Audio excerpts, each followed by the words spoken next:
उज्जैन में रहकर कॉलेज में पढ़ाई करने वाले झावला फंटा गांव के एक युवक के खिलाफ महिला थाने में उसी की पूर्व सहपाठी युवती ने दुष्कर्म का अपराध दर्ज कराया है। इस युवक ने युवती को अपने प्रेम जाल में फांसा, शादी का झांसा देकर उसका शील भंग किया और इसके बाद शादी से साफ मुकर गया। उज्जैन जिले के झावला फंटा गांव में रहने वाले अर्जुन चौधरी के खिलाफ शहर में रहने वाली एक युवती शिकायत लेकर महिला थाने पर पहुंची। अपनी बहन और भाई के साथ महिला थाने पर पहुंची इस युवती ने पुलिस को बताया कि अर्जुन चौधरी उसके साथ कॉलेज में पढ़ता था। 2019 में दोनों की दोस्ती हुई। अर्जुन का मकसद कुछ और था, लिहाजा वो युवती को कई तरह के आश्वासन दिया करता था। अर्जुन ने इस युवती को शादी के साथ घर बसाने के सपने दिखाए, साथ ही जीने मरने की कस्में खाई और इस तरह उसे गुमराह करते हुए पिछले साल 24 अक्टूबर को उसे सेठी नगर में अपने किराए के मकान पर ले गया। इस दिन करवा चौथ थी। अर्जुन ने युवती के साथ दुष्कर्म किया और इसके बाद अपने किए वादे से पलट गया। अपने साथ हुए धोखे के बाद इस युवती ने कई बार अर्जुन के सामने मिन्नतें की। 10 मई को भी वो अर्जुन से मिलने, उससे समझाने उसके गांव ढावला फंटा पर पहुंची थी। यहां अर्जुन ने युवती से बात करना तो दूर, उल्टे उसके साथ मारपीट की और उसे भगा दिया। इसके बाद इस युवती ने अपने परिवार वालों को पूरी घटना बताई और उनका साथ मिलने पर अर्जुन चौधरी के खिलाफ शिकायत दर्ज कराने महिला थाने पहुंच गई। पुलिस ने युवती की रिपोर्ट पर अर्जुन चौधरी के खिलाफ दुष्कर्म सहित मारपीट की धाराओं में अपराध दर्ज किया है। यह आरोपी फिलहाल फरार है। बस यही, जब से हमारी बातचीत हुई तब से शादी को झांसा देके गलत कर रहा है और अब जब शादी करने का बोल रही हूँ तो बोल रहा है कि मैं तुझे नहीं जानता, नहीं कर रहा हूँ शादी।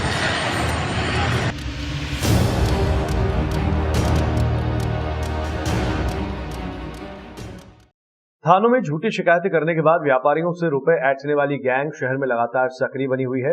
मंगलवार को ऐसा ही एक मामला सामने आने के बाद नईपेट इलाके के व्यापारी खाराकुआ थाने पहुंच गए और कार्रवाई की मांग करने लगे। दरअसल नईपेट की एक साड़ी व्यापारी के खिलाफ एक महिला ने छेड़छाड़ की शिकायत कर दी है। पुलिस ने इसकी जांच भी की। 4 घंटे के सीसीटीवी फुटेज में छेड़छाड़ तो दूर, ये महिला दिखाई भी नहीं दे रही है। नईपेट में घूंघट घर के नाम से साड़ी की दुकान चलाने वाले व्यापारी 55 वर्षीय प्रदीप नवाब के खिलाफ शिकायत लेकर एक महिला सोमवार की शाम खाराकुआ थाने पर पहुंची थी। महिला का कहना था कि प्रदीप नवाब ने उसका हाथ पकड़ा और छेड़छाड़ की।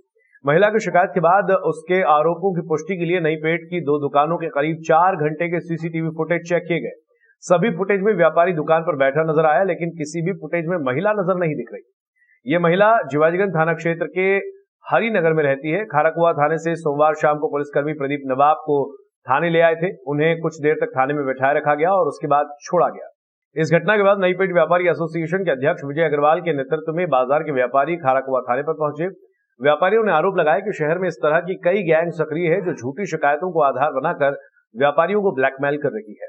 आरोप लगाने वाली महिला ये भी बताती है कि उसने प्रदीप नवाब की दुकान पर 1 महीने तक काम भी किया है। इसके ठीक उलट व्यापारी प्रदीप नवाब का कहना है कि महिला ने कभी उनकी दुकान पर काम नहीं किया। घूंघट घर के संचालक प्रदीप नवाब के मुताबिक 2 साल पहले दुकान पर काम करने वाले एक कर्मचारी के कहने पर इस महिला को 1200 रुपए की साड़ी उधार दी थी। कोरोना काल में इस कर्मचारी की मृत्यु हो गई। करीब 1 महीने पहले यह महिला बाजार में नजर आई तो प्रदीप नवाब ने पहचान लिया और पुराने बकाया रुपयों की उधारी मांगी। तब महिला ने प्रदीप नवाब के साथ अभद्रता की थी। इस घटनाक्रम के बाद सोमवार शाम को यह महिला प्रदीप नवाब के खिलाफ छेड़छाड़ की शिकायत लेकर खाराकुआ थाने पर पहुंच गई। खाराकुआ थाना प्रभारी रविंद्र कटारे ने बताया कि सीसीटीवी फुटेज में कहीं भी महिला दिखाई नहीं दे रही है, लिहाजा उसके द्वारा लगाए गए आरोप अब तक की जांच में झूठे ही साबित हुए हैं। फिलहाल इस प्रकरण में किसी के खिलाफ कार्रवाई नहीं हुई है। प्रसारित करने का काम हो रहा है। कल के दिन भी इसी प्रकार की एक महिला ने मनगढ़ंत आरोप लगाकर एक व्यापारी को फंसाने का प्रयत्न किया और झूठी रिपोर्ट लिखने के लिए पुलिस पर भी दबाव बनाया। चूंकि पुलिस ने उस मामले की जांच भी की और जांच में इस तरह की कोई घटना नहीं होना पाया गया, बावजूद इसके चूंकि महिलाओं के लिए इस तरह के कानून बने हुए हैं कि व्यापारी के विरुद्ध और एफआईआर दर्ज करने का षड्यंत्र किया जा रहा है। मेरा स्पष्टीकरण है कि महिला जो आरोप लगाया है वो निराधार है, गलत है। क्योंकि मेरे यहाँ सीसीटीवी फुटेज लगे हुए हैं। उसने ये बोला कि इन्होंने हाथ पकड़ा। मैंने किसी प्रकार, पहली बात तो वो इधर मोहल्ले में ही नहीं आई, मुझे दिखी भी नहीं और मेरे से उससे कोई बातचीत भी नहीं हुई, ना मैंने उसका हाथ पकड़ा। सीधी सी बात है। इस संबंध में सीसीटीवी भी पुलिस ने चेक किए कि पुलिस ने सीसीटीवी कैमरे 3-3, 4-4 बार चेक कर लिए हैं। उन्होंने भी ये संतोष कर लिया कि महिला यहाँ नहीं आई थी।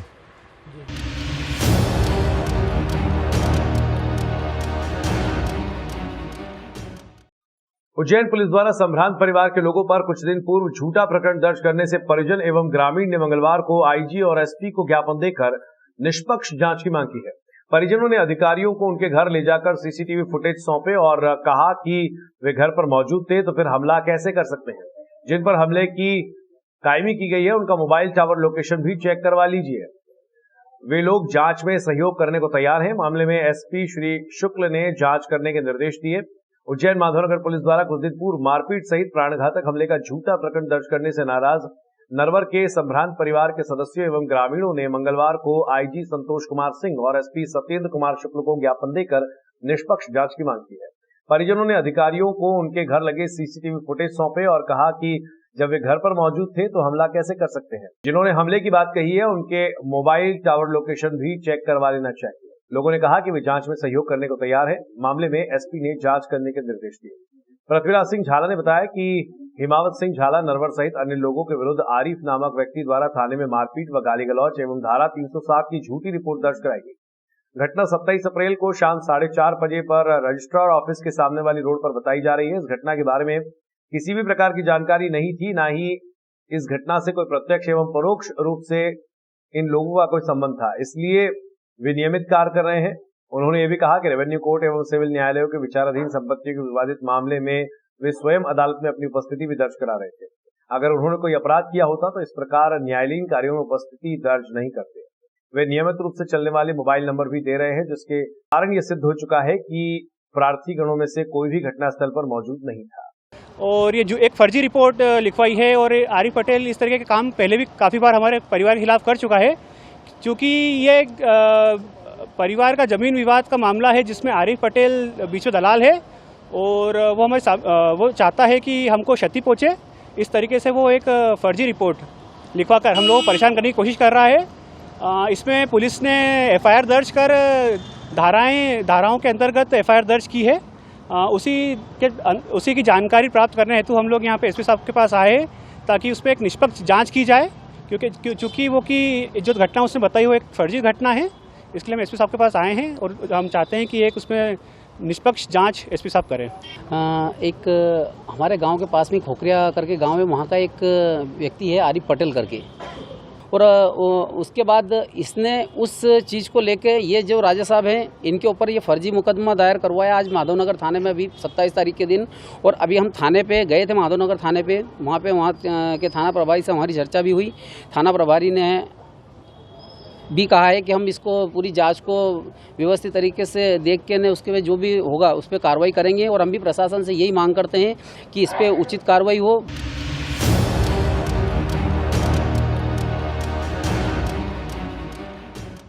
इस साल की नेशनल लोक अदालत का द्वितीय आयोजन 14 मई को जिला मुख्यालय एवं सभी तहसील मुख्यालयों पर किया जाएगा। आर.के. वाणी, प्रधान जिला एवं सत्र न्यायाधीश ने बताया कि पक्षकार अपने राजीनामा योग्य लंबित अथवा प्रेलिटिगेशन प्रकरणों को नेशनल लोक अदालत में आपसी समझौते के माध्यम से राजीनामा के आधार पर प्रकरणों का निराकरण पूर्व समाधान करा सकते हैं। इसके लिए जिला न्यायालय में पदस्थ समस्त न्यायिक अधिकारियों के द्वारा न्यायालय में लंबित प्रकरणों को चिन्हित कर प्रेसिटिंग की कार्रवाई की जा रही है। उन्होंने ये भी कहा कि उक्त लोक अदालत में न्यायालय में लंबित प्रकरण यथा दीवानी, आपराधिक चेक बाउंस, मोटर दुर्घटना, क्षतिपूर्ति दावा, पारिवारिक प्रकरण, भूमि अधिग्रहण, विद्युत प्रकरण, श्रम एवं रोजगार, बैंक मनी रिकवरी, जनोपयोगी लोक अदालत तथा संपत्ति कर, बिजली एवं जल कर एवं समस्त राजीनामा योग्य प्रीलिटिगेशन प्रकरणों का निराकरण सुलह एवं समझौते के आधार पर किया जाएगा। देखिए, ये जो लोक अदालत, नेशनल लोक अदालत का आयोजन 14 मई 2022 को हो रहा है, ये दूसरी लोक अदालत है इस साल की। पहली लोक अदालत 12 मार्च को आयोजित की गई थी और इसमें हमने जो है दीवानी, आपराधिक, चेक बाउंस, पारिवारिक मामले, मोटर दुर्घटना के मामले, विद्युत मामले, बैंक रिकवरी के मामले, लेबर से संबंधित मामले, भू अर्जन और अन्य सभी प्रकार के प्रकरण जो है वो इसमें रखे हैं। इसमें बैंक रिकवरी, जल कर, संपत्ति कर, विद्युत विभाग से संबंधित सभी प्रकार के प्री लिटिगेशन प्रकरण भी रखे हैं। लगभग कितनी प्रतिशत छूट किन किन प्रकरणों में दी जा रही है, किस प्रकार का क्राइटेरिया रखा गया है? देखिए, इसमें लोक अदालत में हमने कुल मिला के 44 न्यायिक खंडपीठ जो है वो गठन किए पूरे जिले भर में, और हमारे यहाँ उज्जैन में 22 खंडपीठें हैं जो हमने उस दिन गठित की हैं, और उसमें करीब 4,500 सिविल के प्रकरण हैं और 4,500 जो है वो लिटिगेशन के हैं और 6,000 जो है प्री लिटिगेशन के प्रकरण हैं। इस तरह से 10,500 प्रकरण टोटल रखे हैं। जहाँ तक छूट का संबंध है तो सिविल मामलों में संपूर्ण कोर्ट फीस में हम वापसी करते हैं और वो इस बार भी वैसे ही मिलेगी। सिविल प्रकरण में जो भी राजीनामा होते हैं कोर्ट फीस वापस की जाएगी। और जो प्री लिटिगेशन के प्रकरण हैं विद्युत चोरी के, उनमें जो है सिविल दायित्व में हमने 30% और 20% की छूट रखी है और अधिभार में जो है वो 100% ब्याज की राशि में 100% की छूट रखी है। नरवर थाना क्षेत्र के रहने वाले आरिफ पिता उस्मान पटेल निवासी खोखरिया पर रघुवीर पिता लक्ष्मण सिंह, हेमावत सिंह पिता शैलेंद्र सिंह, रामचरण जायसवाल पिता वीरेंद्र सिंह निवासी नरवर ने प्राण घातक हमला किया था। मामले में कार्रवाई के लिए पीड़ित पक्ष ने आईजी को ज्ञापन सौंपा है। पीड़ित आरिफ ने बताया कि जमीन विवाद को लेकर 4 लोगों ने 27 अप्रैल को उन पर जानलेवा हमला किया था। इस मामले में पुलिस ने धारा 307 के खिलाफ प्रकरण दर्ज किया था। प्रकरण दर्ज होने के बावजूद आरोपी खुलेआम घूम रहे हैं। आरिफ ने कहा कि इन लोगों से उसे और उसके परिवार को जान का खतरा है। आईजी से अपील की है कि जल्द ही आरोपियों की गिरफ्तारी हो। 10 तारीख का मामला है साहब। रजिस्टर ऑफिस में रजिस्ट्री के काम से गया था तो वहाँ पर ये 4 लोगों ने मेरे ऊपर हमला करा। हेमावत सिंह पिता शैलेंद्र सिंह और रघुवीर सिंह पिता लक्ष्मण सिंह और ये रामचरण और जायसवाल, और इनके ऊपर धारा 307 का मुकदमा दर्ज हुआ है। उसमें पुलिस ने अभी तक इनको अरेस्ट नहीं करा है। ये खुलेआम घूम रहे हैं और इन लोगों से मेरे को जान का खतरा है। पहले भी 2-3 बार हमला कर चुके हैं। ये मुलजिम अरेस्ट नहीं हो रहे तो इसमें करवाते हैं अभी, है ना। 307 की धारा इन्होंने FIR करी, उसकी 307 लगी है आरोपियों पे। उनको अभी तक अरेस्ट नहीं करवाया है, अरेस्ट नहीं कर रहे हैं तो अभी करवाते हैं।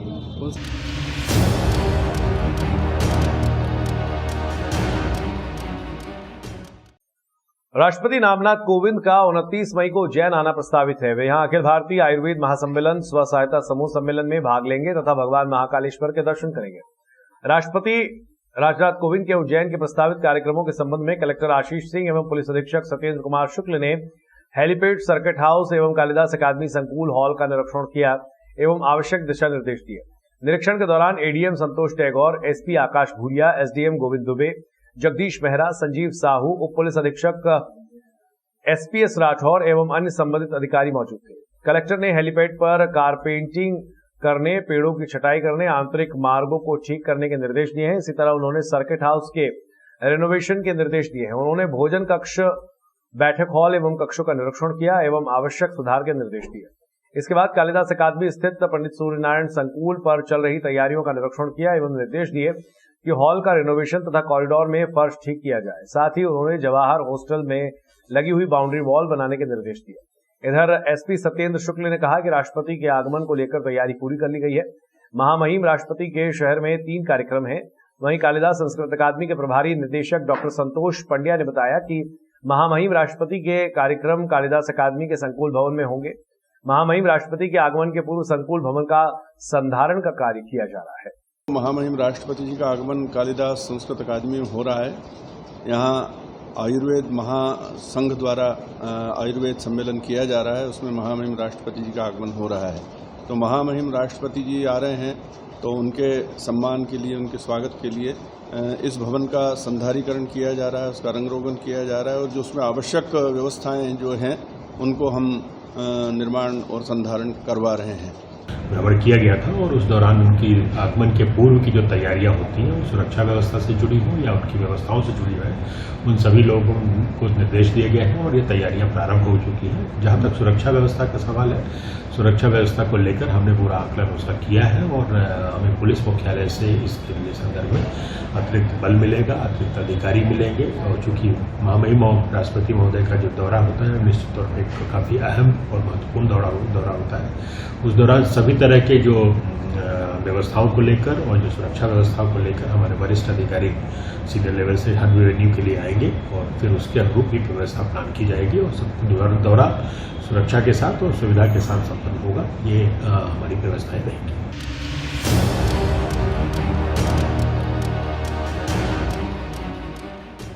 उज्जैन संभाग के सबसे बड़े सरकारी अस्पताल के हालात सुधारने के लिए कलेक्टर आशीष सिंह लगातार प्रयास कर रहे हैं। कलेक्टर के लाख प्रयासों के बावजूद भी यहां रेफर का खेल जारी है। हालात ऐसे बने हैं कि मरीजों की जांच तो हो जाती है, लेकिन डॉक्टर्स इन जांच रिपोर्ट को देखते तक नहीं।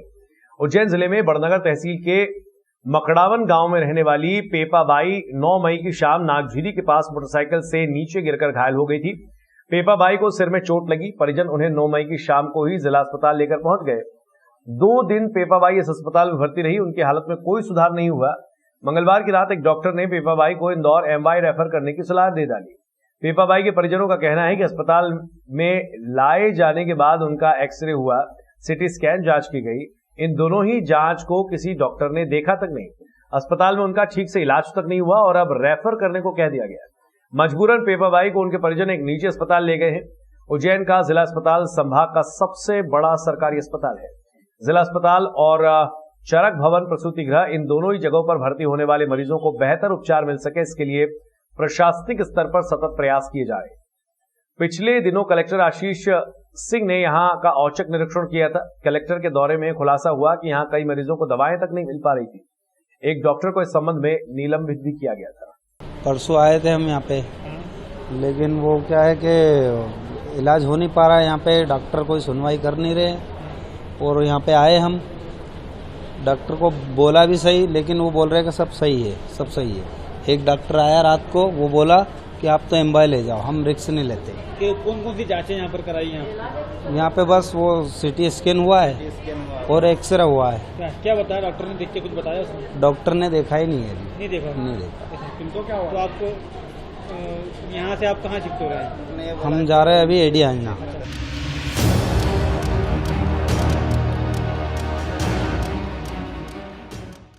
सुसनेर नगर में इन दिनों केन के बदले पिकअप वाहनों में पानी की टंकी रखकर पानी की सप्लाई की जा रही है। वाटर सप्लाई कारोबारियों ने नया तरीका इजाद किया है। इस पर खाद्य औषधि विभाग की नजर नहीं पड़ रही है, जबकि नगर में घूम घूम कर पानी की सप्लाई की जा रही है। आपको बता दें कि नगर में वाटर प्लांट स्थापित किए गए हैं। इनके लाइसेंस हैं कि नहीं, इसकी जानकारी अभी पूरी तरह से खाद्य औषधि विभाग को नहीं है। पानी की सप्लाई करने के क्या मापदंड तय किए गए हैं, इससे कारोबारियों से कोई लेना देना नहीं है। खुलेआम नगर में केन के स्थान पर पिकअप वाहनों में पेयजल टंकियां रखकर जलापूर्ति कर पानी की बिक्री की जा रही है। इस तरह के नजारे रोजाना दिखाई दे रहे हैं, लेकिन आरोप है कि खाद्य औषधि विभाग की नजरें ओझल है। हालांकि पानी की सप्लाई स्थापित प्लांट से ही की जा रही है, लेकिन पानी का टीडीएस कितना है और इस तरह से पानी की सप्लाई करने की छूट किसने दी है, ये अपने आप में एक बड़ा सवाल है। सप्लायर सरकार के निर्धारित मापदंड का कितना पालन कर रहे हैं, ये तो जांच के बाद ही पता चल पाएगा।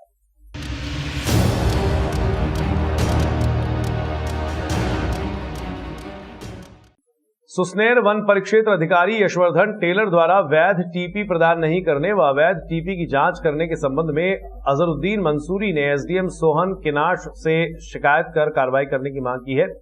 शिकायत में बताया गया कि राष्ट्रीय राजमार्ग 552 चवली से उज्जैन के चौड़ीकरण में बाधा बने आमला चौराहे से चवली बॉर्डर तक के 710 पेड़ों की कटाई एवं परिवहन करने की अनुमति तहसील द्वारा विधिवत ठेका करीब 22,000 रुपए में प्रदान किया गया था, जिसके तहत 24 मार्च 2022 को वन विभाग द्वारा काटे गए पेड़ों का सत्यापन किया गया, जिसमें वन विभाग द्वारा 282 घन मीटर की लकड़ी का सत्यापन किया जाना बताया गया। शिकायतकर्ता के द्वारा सत्यापित लकड़ी की टीपी की मांग करने पर वन परिक्षेत्र अधिकारी द्वारा 25,000 रुपए की मांग की जा रही है। शेष 180 पेड़ों की कटाई एवं सत्यापन होना बाकी है। तो सर इनका जो कहना है क्या सर, इनका जो कहना है नहीं ये इनका जो कहना है 25% दिखा दूंगा कि ये 100% छूट के अलावा कुछ भी नहीं। आपको कागज देख के कागज तो छूट नहीं बोलता ना, 100% छूट के अलावा तो कागज का बताओगे मुझे आप? अरे अभी बाबूजी नहीं ना, हमारे कुछ भी नहीं है।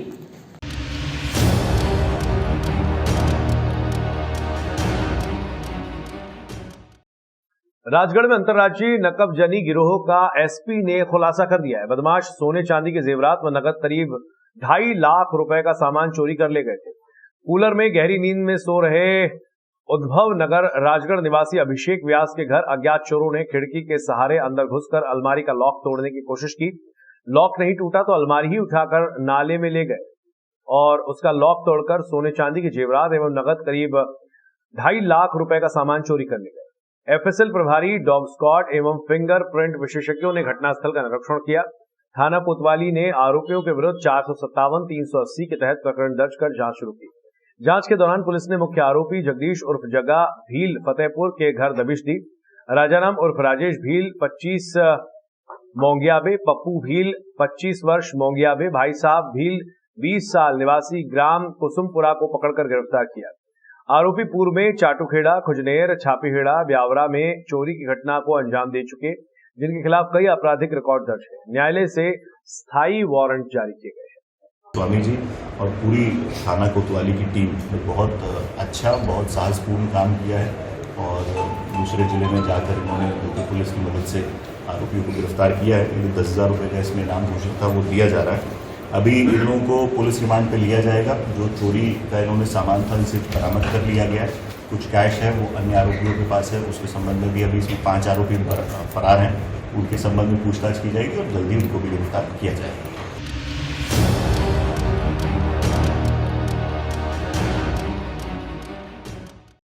भाजपा प्रदेश प्रभारी मुरलीधर राव द्वारा आयोजित बैठक पर कटाक्ष करते हुए राजगढ़ विधानसभा क्षेत्र से कांग्रेस विधायक बापू सिंह तंवर ने कहा कि प्रदेश प्रभारी के दौरे के दौरान अल्पसंख्यक द्वारा अपनी पीड़ा बयान की, लेकिन मुरलीधर राव द्वारा कोई चिंता व्यक्त नहीं की गई।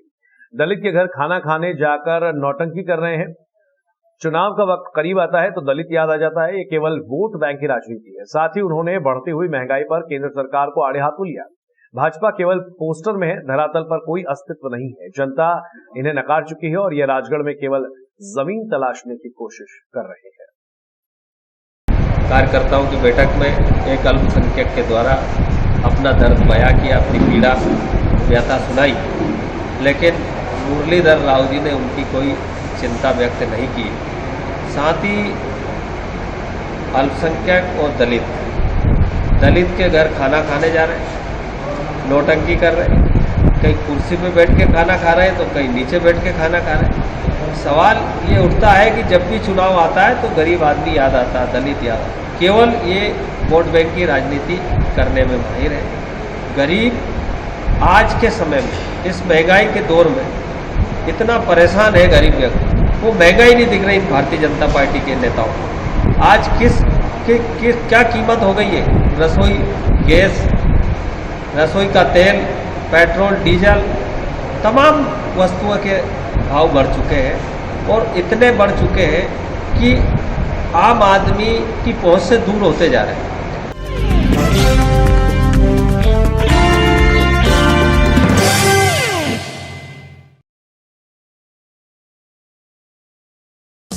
देश विदेश गांव शहर सब पे नजर, सबकी खबर, नया रूप है नए है रंग, सबको समेटे अपने संग। आपका अपना शहर का सपना दैनिक अवंतिका, दैनिक अवंतिका, दैनिक अवंतिका।